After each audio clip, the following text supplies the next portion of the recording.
سوال دوم ما نسبت به خلیفه عمر ابن الخطاب است. گفتیم که آقای عمر که ما خیلی داریم احترام میکنیم، میگیم آقای عمر، یعنی همین که من فوش نمیدم یعنی خیلی احترام میکنم، چون اهلش هم نیستیم.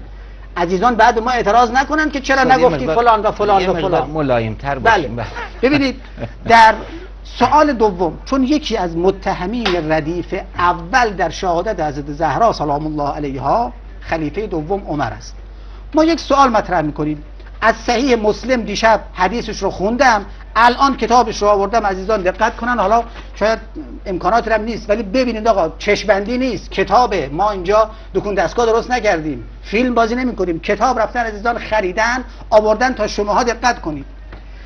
در این کتاب، در کتاب صحیح مسلم کتاب الطهاره باب التیمم، من دیگه حدیث رو دقیقش رو نمیخونم چون دیشب خوندیم. آره کلیتش این است. یه تیکشو بخود برای سرچ. آره یه مقدار آن عربیشو میخونم برای که عزیزانی که میخوان این رو در شبکه‌ها در اینترنت جستجو کنن این رو بتونن پیدا کنن. ان رجلا اتی عمر، راوی میگه یک کسی اومد پیش عمر فقال، گفت انی اجنبتو، من جنوب شدم، مسئله شرعی میپرسه. فلم اجد ماء، آبم پیدا نکردم، چه کار کنم؟ خوب دقت کنید، خلیفه ای که خودشو خلیفه میدونه چی رو جواب میده؟ فقال عمر لا تصلی، نماز نمیخواد بخونی.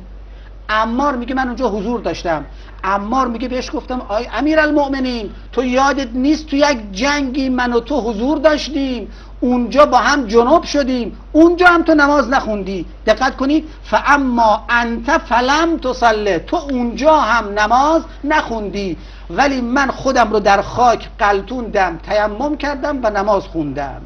صحیح مسلم صحیح ترین کتاب بعد از قرآن برای سنی است. سوال آقایون مولوی، خلیفه ای که قرآن بلد نیست، فتیمموا سعیدا، قرآن داره میگه اگه آب پیدا نکردی تیمم کن، خلیفه میگه اگه آب پیدا نکردی نماز نخون. چطوری شما این شخص رو معرفی میکنید به دنیا، میگید دینتون از این بگیرید؟ کسی که خودش دین بلد نیست، کسی که خودش احکام الهی رو یاد نداره، چطور میشه ما بیام از اون دین بگیریم؟ این یک نکته.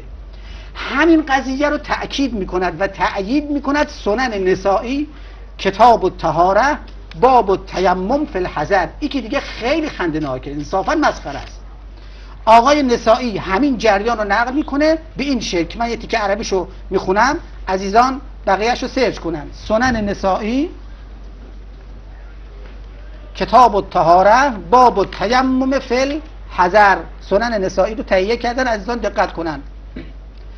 راوی میگه کنا عند عمر، میگه ما پیش عمر خطاب بودیم، یه شخصی اومد چنین سوالی کرد، گفت ای خلیفه انما نمکث الشهر و شهرین، گاهی میشه ما یک ماه دو ماه تو بیابونیم دیگه، آب گیرمون نمیاد، چیکار کنیم؟ ولا نجد ماء.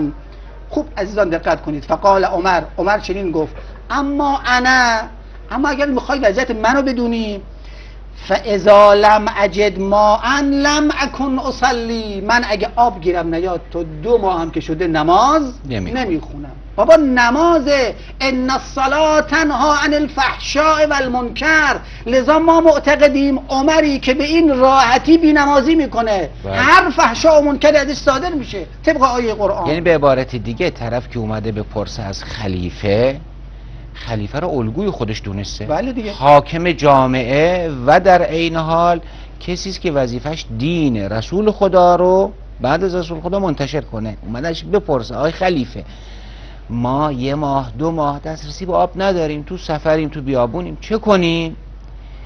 خلیفه عمر ابن خطاب جوابش نداد، بلکه گفت من اگه جای شما بودم من اینجوریم، من نماز نمیخونم اینجور وقتا. خب حالا این رو ما بدون هیچ شرحی میخوایم بگیم آقا شما به نظر شما این شخص میتواند امام جماعت باشد، نه امام مسلمین و رهبر مسلمین و پیشوای مسلمین و خلیفه مسلمین. من جناب آقای خونفرز، من معتقدم بچه های کلاس دوم شیعه و سنی هم نداره، سوادشون از این خلیفه بیشتره. بابا اینا میدونن که اگه آب نباشه باید تیمم کنید، که حالا من نمیخوام توضیح بدم بیشتر از این، فقط همین سوال برید از مولویاتون بپرسید آقا ما شنیدیم عمر تا 2 ماه هم گفته اگه آب پیدا نکردم نماز نمیخونم. حالا جالبه، من نمیدونم باید تحقیق مفصلی بشه، در زمان پیغمبر آب به این شکل نبوده، معمولا برید تحقیق کنید ببینید سالی چند روز خلیفتون نماز میخونده آب دم دستش بوده، حالا این بگید که حالا بمانه. نکته دیگه Straightaway TV